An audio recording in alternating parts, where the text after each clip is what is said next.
Now, we know that you've created a 3-step formula to improve mental health. Can you tell me a little bit more about this? And I guess, where did this whole idea even come from? So I want to introduce you to how you can use the RHR method in your life if you have ever suffered with depression, anxiety, or CPTSD symptoms. First of all, I want to just let you know who this is not for. This is not for you if what you are already doing to manage your symptoms or eliminate your symptoms is already working. It's not for you if you don't want to take back your power.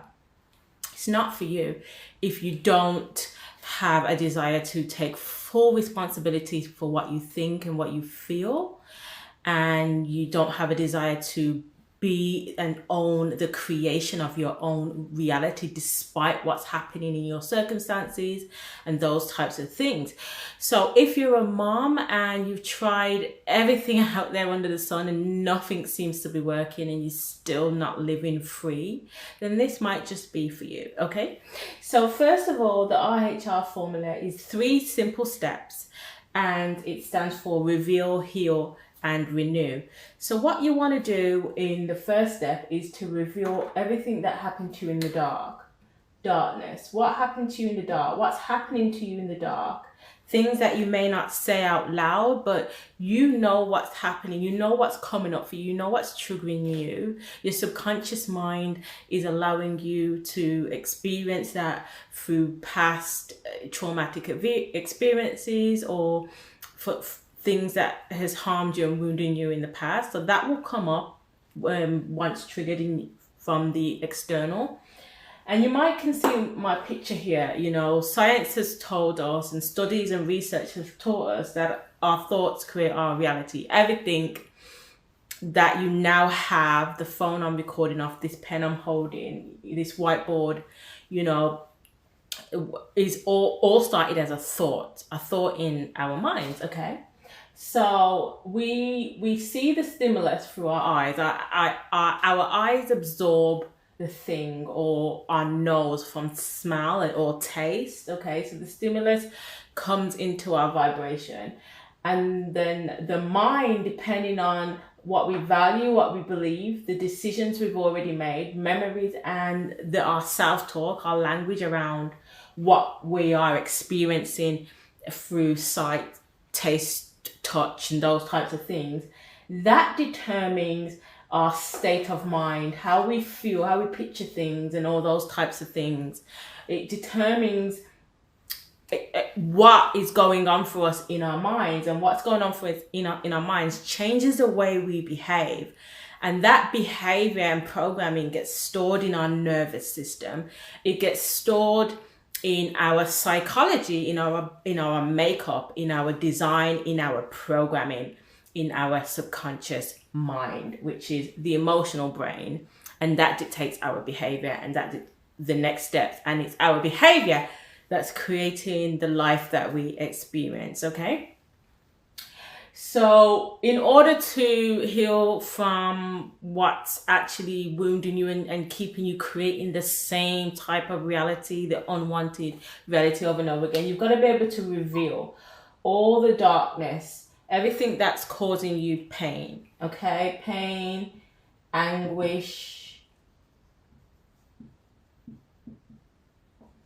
hurt, insecurities, etc. Insecurity. Okay, so you want to reveal everything, let it all out. Write it down in your journal, in your notebook. Get it all out. Really, let that come out without any judgment, without the need to judge it or criticize it or shame yourself and those types of things. If those things come up, let them come out as well. It's about being objective. It's about allowing yourself to freely be human and to freely bring that darkness to the light. Okay, once you have written that out, you can clearly see everything that's going on inside of you, everything that's making up the experiences that you're having.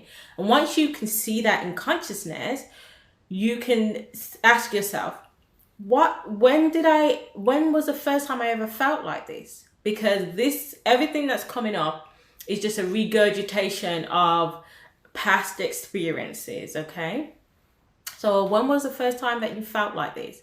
And if you go back, give yourself that time to sit with it and go back to that first time, you know, that you felt like it in your timeline, you can pinpoint where the hurt and where the trauma and where the pain actually came from.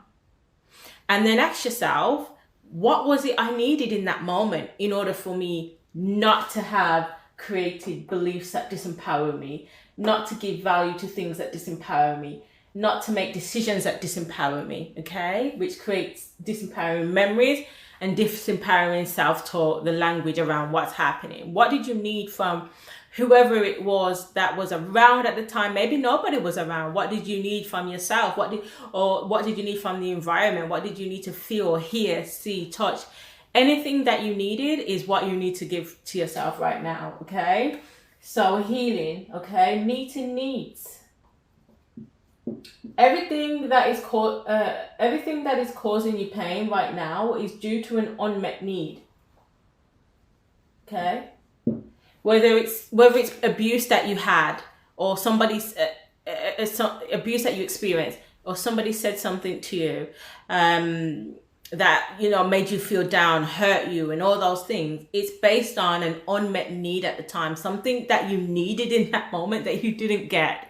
And what happened was, you now then have these belief system that disempower you. You have values that disempower you. You've made decisions that disempower you, and the memories are disempowering, and your self-talk around that is all disempowering, which creates a state of mind that's disempowering. And then your physiology changes, and you behave in ways that are disempowering, okay? Whether that be, you know, self-harm, drinking, and all excessively, and anything that's obviously keeping you from living free today, okay? And keeping you from eliminating the depression, the anxieties, or the trauma symptom, PTSD, okay?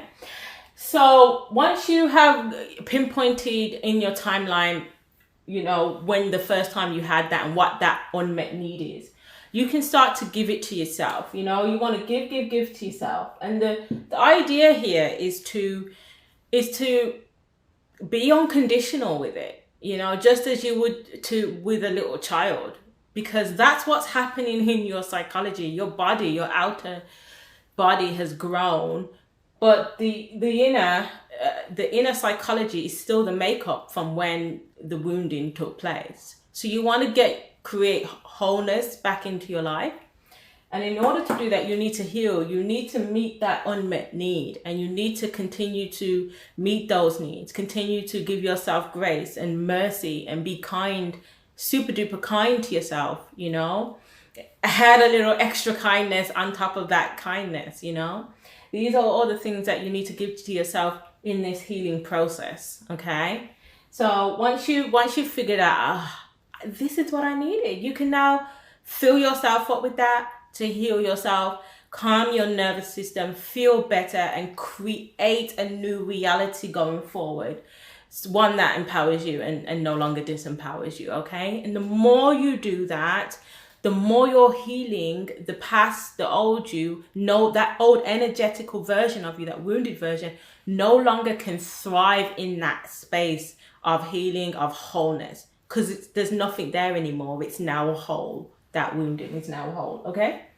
Then you want to renew. So renew is about renewing what's true for you.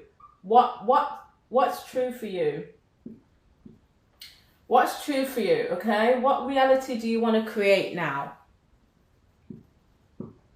What's true now? You get to decide. Okay? You decide. What's your reality going to be now? Who are you? Who do you want to be? What identity do you want to consume based on what do you want to start giving value to? What beliefs do you want to have? What decisions do you want to make? What memories do you want to create for your life moving forward?